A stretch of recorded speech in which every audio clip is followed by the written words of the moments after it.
സംഗീത ലോകത്തെ ദുഃഖത്തിലാഴ്ത്തി മരണവാർത്ത. പ്രശസ്ത ഗായിക അന്തരിച്ചു. രാജ്യം പത്മഭൂഷൺ നൽകി ആദരിച്ച ഗായിക സുമൻ കല്യാൺപൂറാണ് അന്തരിച്ചത്. 1960കളിലും 70കളിലും ഹിന്ദി സിനിമാ പിന്നണി ഗാനരംഗത്ത് സജീവമായിരുന്നു. ബംഗാളി, മറാഠി, ഭോജ്പൂരി ഗാനങ്ങളും സുമൻ ആലപിച്ചിട്ടുണ്ട്. മുംബൈയിലെ സ്വവസതിയിൽ വെച്ചാണ് പ്രിയ ഗായിക അന്തരിച്ചത്. 89 വയസ്സായിരുന്നു. 2023 പത്മഭൂഷണ് അർഹയായത്. 2009 ലതാ മങ്കേഷ്കർ അവാർഡ് ലഭിച്ചു.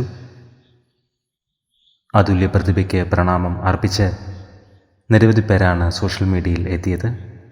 മെയ് 31 സുമൻ കല്യാൺപൂർ അന്തരിച്ചത്. ആത്മാവിന് നിത്യശാന്തി ലഭിക്കട്ടെ എന്ന് നമുക്ക് പ്രാർത്ഥിക്കാം.